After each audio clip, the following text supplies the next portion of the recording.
Hola a todos, ¿cómo están? Espero que se encuentren bien el día de hoy. En este video les voy a decir cuáles son esas cosas que llaman propaganda en la cual yo no voy a caer. Esta es una tendencia que en TikTok y YouTube han hecho y yo quise unirme para aportar mi humilde opinión.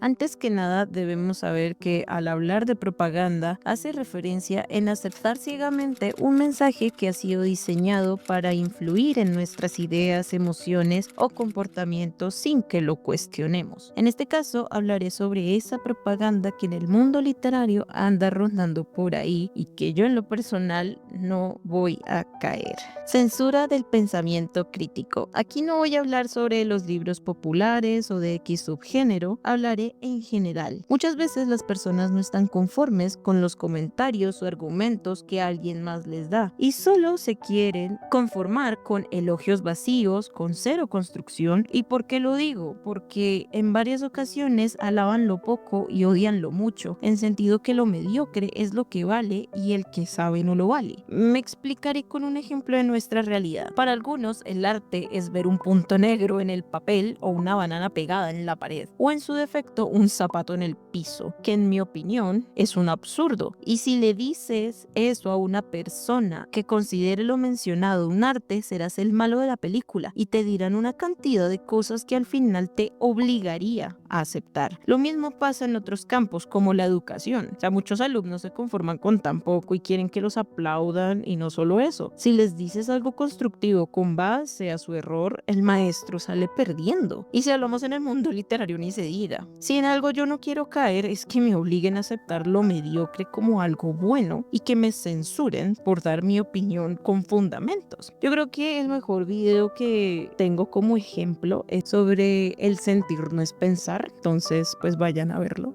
porque es que en serio, auxilio. Títulos vacíos, actos mudos. Aquí hago referencia a un título que hace que mi mente se alborote y es entre lo que decimos ser y lo que realmente hacemos. Personalmente me hace incomodar que algunos digan o se hacen llamar lectores sin saber qué es un lector.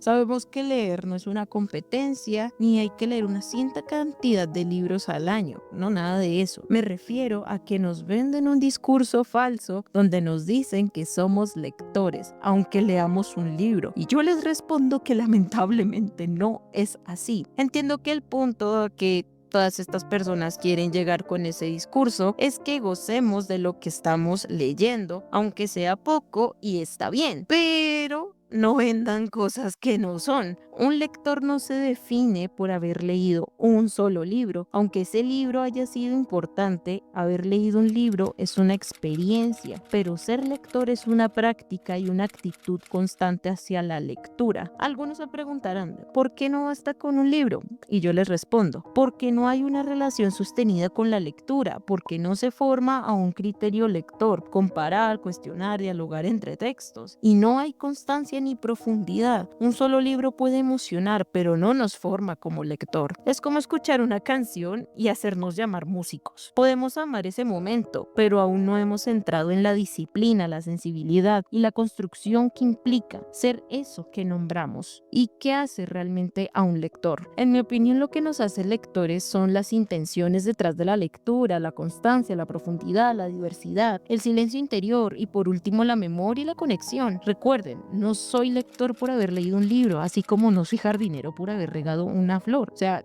yo entiendo que la intención puede ser bonita, los mensajes pueden ser tiernos, yo entiendo, yo también apoyo como eso de no hay que leer por cantidad ni por nada de eso, pero si en algo estoy de acuerdo es que los títulos realmente se ganan por una disciplina. O sea, las carreras universitarias no están ahí simplemente para decorar nuestra existencia. Ay, absolutamente no. Lo vulgar como erótico. Este punto es realmente como relleno, pero del relleno necesario. No me voy a referir a los dark romance o a los romances contemporáneos, porque realmente esos temas ya están muy quemados. Me voy a referir a los enfoques filosóficos estéticos en la literatura. Lo vulgar ha ocupado el lugar del erotismo, pero no como provocación estética, sino como modelo tóxico. Se erotiza la humillación, el control, el maltrato emocional y se presenta como pasión intensa. Y sin mencionar también hay muchísimo prejuicio dentro de muchas obras. Desde una mirada filosófica, el erotismo es misterio, tensión, otredad, no dominación, como decía Batillo. El deseo verdadero habita en el límite, no en la repetición vacía del daño. Cuando el lenguaje pierde profundidad y los cuerpos solo se usan como espectáculo, el deseo se convierte en propaganda emocional y la literatura en una caricatura del amor. Yo por eso no quiero caer en ese tipo de cosas, porque el deseo deja de ser misterio y se convierte en posesión. No es literatura, es un ruido envuelto en caricias mal escritas, y llamar deseo a la violencia no es transgresor, es solo repetir el daño con tinta y portada bonita.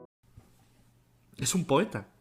¡Es un poeta! Abandonar el conocimiento es dejar una opinión a medias, y está bien. Entiendo que el título suena algo raro, filosófico, pero hago referencia al acto de abandonar un libro. Esto es un debate que aún se hacen algunos y se preguntan, o sea, ¿está bien abandonar un libro solo porque no te guste? Yo puedo confesar que en el pasado lo hacía, pero me di cuenta que al hacerlo, mi argumento frente a ese libro que abandoné se minimizaba un simple sentimiento, y al hablar de dicho libro quedaba incompleta mi argumento, y muchos me dijeron que eso estaba bien. Y yo después me di cuenta de que no. Ahora prefiero terminar los libros que leo para luego discutirlos o hablar de él de manera completa, de principio a fin. En este mundo literario han hablado mucho sobre dejar los textos si este no te gusta. En una época donde todo debe ser inmediato, terminar un libro se vuelve casi un acto de resistencia. Dejarlo porque me aburrió puede ser legítimo, pero cuando se vuelve costumbre es síntoma. No queremos ser desafiados, solo entretenidos. Cada vez que abandonamos un libro por incomodidad o porque exige concentración, no solo dejamos una historia, dejamos una posibilidad de pensamiento, lo reemplazamos con opiniones a medias y lo justificamos como libertad de elección. Abandonar el conocimiento es dejar un libro y decir que no pasa nada. Y sí, pasa. Perdiste la oportunidad de pensar distinto. Todos tienen el libro, nadie tiene la lectura. En redes sociales, los libros más visibles no siempre son los mejores, sino los que mejor se adaptan al formato viral. Portadas estéticamente atractivas, frases subrayadas, romance de alto impacto emocional. Así el algoritmo crea no solo tendencias de lectura, sino bibliotecas idénticas, estanterías clonadas, gustos uniformados. Y yo les digo, tener los mismos libros que todos no es el problema. El problema aparece cuando los leemos por reflejo, no por deseo. Cuando ya no elegimos, sino que seguimos sin cuestionar si ese libro realmente nos habla, nos reta o nos transforma. El acto de leer pierde su potencia cuando se vuelve obediencia.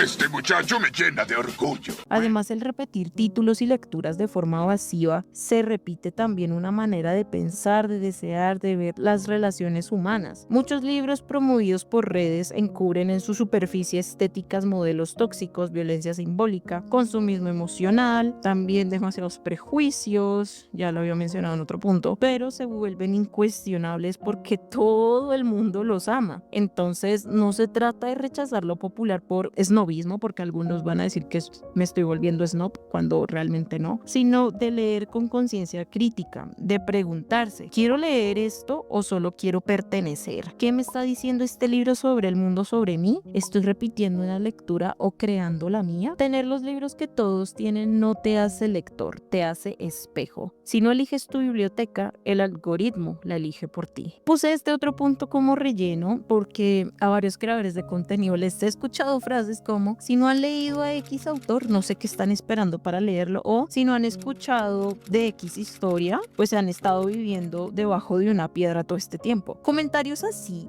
dan a entender que sí o sí debemos tener ese libro o debemos de leer a ese autor. Entiendo que un autor bestseller estará en la comidilla de los lectores, pero eso no significa que todo el mundo deba leerlo o tener uno de sus libros en las estanterías. Yo no voy a caer en ese tipo de discurso en lo personal porque cada quien escoge el autor y el libro que quiera, y esos comentarios, aunque no son con malas intenciones, no los considero correctos, porque el acto de decir que el libro es popular, sí o sí debemos leerlos o tenerlo en la estantería, cuando realmente no es así. O sea, cuando alguien realmente les diga un comentario como esos, digan, hey, yo puedo escoger este autor si se me da la gana, porque están obligando a los demás a que leas lo mismo que ellos, aunque entiendo que algunas veces emplean esto como una forma de promoción de la lectura o del autor que está cogiendo popularidad, pero eso no quiere decir que nosotros seamos unos trogloditas de la literatura si no tenemos un libro de X o de Y autor. Cada quien escoge realmente a quién leer. Si quieres leer a los autores conocidos del momento, háganlo. Si quieren leer también, no sé, autores clásicos, háganlo, pero realmente eso es una elección propia, y ustedes, si hacen creación de contenido, tampoco les vayan a decir a los demás trogloditas de la literatura, porque realmente no es así. Cada quien escoge a qué autor leer, escogen qué libro tener en su biblioteca, no solamente porque no tenga entonces al autor del año, no vale para nada, todo lo contrario. De hecho, tiene mucho más acceso a conocimiento porque no está repitiendo lo mismo y lo mismo y lo mismo. Yo tengo un ejemplo, mi estantería, mis libros son bastante variados, tengo autores conocidos como desconocidos, por no decir que en su mayoría desconocidos, así que el que vea van a encontrar libros de mucha variedad, de bastante temas diferentes. Tengo de ficción histórica, tengo de todo, pero no son autores que salen, por ejemplo, en TikTok, que salen en Instagram o que salen aquí en YouTube, no. Y bueno, esos han sido como los puntos más importantes. Sé que hay más, pero realmente me puse a analizarlos cuando estaba haciendo el guión y me di cuenta que esos otros puntos son más como opiniones frente a conceptos, bueno, no conceptos, sino frente a hechos literarios que han estado ocurriendo últimamente. Y yo dije, pues esos no van en este video porque estamos hablando de propaganda, no estamos hablando de opinión literaria frente a algo, porque esto me he dado cuenta en estos videos también que he visto sobre este tema, y realmente la gente como que no sabe lo que es ser una propaganda de una opinión literaria. Yo prefiero como realmente colocar lo que es por el término que se está empleando para el video. Si ustedes también tienen esas piedritas en el zapato como propagandas, díganme en los comentarios cuál es esa propaganda literaria en las que ustedes no caerían, y lo estaremos aquí hablando en los comentarios. Y bueno, no olviden suscribirse al canal si les gustó. Por favor, denle un like. También, si les gusta ver videos como este, también, como había dicho, suscríbanse al canal, porque me he dado cuenta de que la mayoría de ustedes no están suscritos. Ven los videos, pero no están suscritos, así que por favor háganlo, que eso me ayudaría un montón. También tienen mi red social, que es Instagram, donde suelo estar más activa. Así que bueno, nos vemos en nuestro próximo encuentro literario aquí en Valmuse Books. Hasta luego.